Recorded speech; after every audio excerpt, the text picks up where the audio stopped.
Good morning everyone. बच्चों, हम बितान का तीसरा पाठ अतीत में दबे पांव, जो कि ओम थानवी द्वारा रचित है, इसकी समरी कर चुके हैं। तो आज डिस्कस करते हैं question answer. Question number 1, Sindhu सभ्यता साधन संपन्न थी पर उसमें भव्यता का आडंबर नहीं था। कैसे? इसी क्वेश्चन को दूसरे ढंग से भी कहा जा सकता है। यह कैसे कहा जा सकता है कि सिंधु सभ्यता में भव्यता का आडंबर नहीं था? आंसर, सिंधु सभ्यता साधन संपन्न थी। यहाँ सुनियोजित नगर थे। सुनियोजित नगर के का अर्थ है कि अच्छी प्रकार से योजना के अनुसार बनाए गए। पानी की अच्छी व्यवस्था थी। सड़कें छोटी व चौड़ी दोनों प्रकार की थी। लोग खेती करते थे। तांबे का ज्ञान था उनको। वे अपने सामान का निर्यात भी करते थे। कांसे के बर्तन, चाक पर बने विशाल मृद भांड क्या होता है? मिट्टी के बर्तन। और उन पर बने चित्र, चौपड़ की गोटियां, तांबे का दर्पण क्या होता है? शीशा, कंघी, मनके वाले हार, मनका किसे कहते हैं? मोतियों को, सोने के गहने उनकी संपन्नता के सूचक हैं। यातायात के लिए उनके पास बैलगाड़ी थी। अनाज के भंडार भरे रहते थे।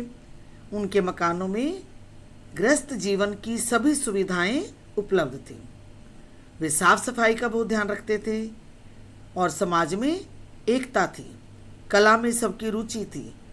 ये मूर्तियां बनाने में दक्ष थे। यह कला सिद्ध संस्कृति थी। इनमें पर्याप्त सौंदर्य बोध था, जो राजपोषित या धर्म पोषित न होकर समाज पोषित था। अब राजपोषित धर्म पोषित का अर्थ है कि अनुशासन जो था राजा या धर्म के द्वारा थोपा गया नहीं था। लोग अपनी इच्छा से समाज में अनुशासन से रहते थे। संपन्नता के बाद भी इस सभ्यता में भव्यता के आडंबर का अभाव था। अभाव क्या होता है? कमी, अर्थात दिखावा नहीं था। यहाँ न भव्य प्रसाद हैं। भव्य प्रसाद मतलब सुंदर महल। भव्य का क्या अर्थ होता है? विशाल और सुंदर। ना ही मंदिर ऐसे थे। यहाँ राजाओं और महंतों की समाधियां भी नहीं हैं। यहाँ के मूर्ति शिल्प और औजार छोटे हैं। मकान भी छोटे छोटे हैं। उनके कमरे बहुत छोटे हैं। राजाओं के सिर पर मुकुट भी छोटा ही है और नौका भी आकार में छोटी है। दिखावे के तेवर यहाँ दिखाई नहीं देते। अतः यह कहना उचित है कि सिंधु सभ्यता साधन संपन्न थी, अर्थात सब तरह के साधन उपलब्ध थे, लेकिन उनमें भव्यता का आडंबर नहीं था, सौंदर्य का दिखावा नहीं था। नेक्स्ट क्वेश्चन, सिंधु सभ्यता की खूबी उसका सौंदर्य बोध है, जो राज पोषित या धर्म पोषित न होकर समाज पोषित था। ऐसा क्यों कहा गया? इसी क्वेश्चन को दूसरे ढंग से भी कहा जा सकता है कि सिंधु सभ्यता का सौंदर्य बोध समाज पोषित था। पाठ के आधार पर स्पष्ट कीजिए। आंसर, सिंधु घाटी के लोगों में कला या सुरुचि बहुत अधिक थी, जो उस काल के मनुष्यों की दैनिक प्रयोग की वस्तुओं में साफ दिखाई देती है। जैसे वहाँ की वास्तुकला तथा नियोजन, धातु व पत्थर की मूर्तियाँ, मिट्टी के बर्तन और उन पर बने चित्र, वनस्पति और पशु पक्षियों की छवियाँ अर्थात उनकी आकृतियाँ, मोहरें, उन पर उत्कीर्ण आकृतियाँ, उन पर जो खुदाई की गई थी उसे कहा गया है। खिलौने, केश विन्यास, आभूषण, सुघड़ लिपि इस सभ्यता के सौंदर्य बोध को व्यक्त करती है। लेकिन वहाँ भव्य राजमहल, मंदिरों और समाधियों के अवशेष नहीं मिलते। भवनों में आकार की विशालता व भव्यता नहीं है। कोई ऐसा चित्र या मूर्ति उपलब्ध नहीं हुई जिसमें दिखावे के तेवर हों। आशय यही है कि सामान्य जन्म में ही सौंदर्य प्राप्त था।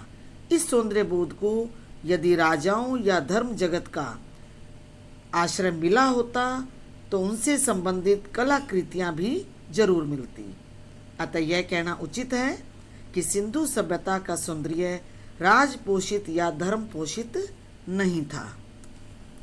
लोग अपनी इच्छा से अनुशासन का पालन करते थे।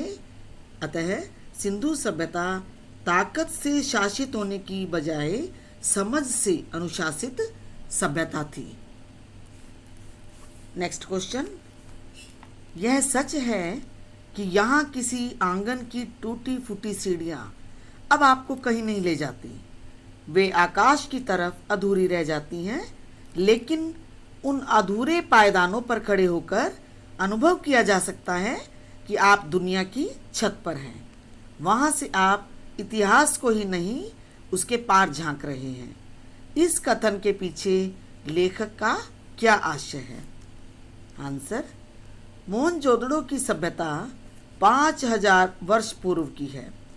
हमारे पास लिपिबद्ध इतिहास 4वीं शताब्दी ईस्वी पूर्व से ही है। इस दृष्टि से देखें तो सिंधु सभ्यता वर्तमान इतिहास की आयु से दुगनी उम्र की है।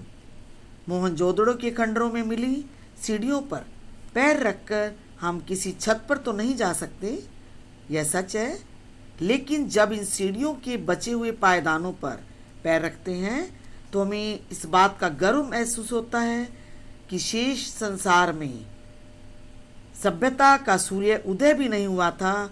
उस समय हमारे पास सिंधु घाटी की सुसंस्कृत एवं उन्नत सभ्यता थी, जिसमें मोहनजोदड़ो से विशाल एवं सुनियोजित महानगर थे। हम संसार की सभ्यता के शिरोमणि हैं। हम इतिहास के पार देख सकते हैं कि सभ्यता को विकसित होने में कितना समय लगा होगा। आज के सुनियोजित नगरों के लिए मोहनजोदड़ो एक आदर्श है, एक मॉडल है। जरा ध्यान देकर देखिए कि घरों के दरवाजे यदि मुख्य सड़कों की ओर न खुलते हों तो न तो वहाँ सीलिंग की जरूरत पड़ेगी और न बुलडोजर की। दर्शक इन सीढ़ियों पर चढ़कर इतिहास की खोज करना नहीं चाहता, बल्कि सिंधु सभ्यता के सभ्य समाज को जानना चाहता है। बच्चों, आज का होमवर्क है कि जो 3 क्वेश्चन आंसर हमने डिस्कस किए हैं वो आप अपनी नोटबुक में लिखेंगे और याद करेंगे। आगे के क्वेश्चन अगले वीडियो में। Thank you.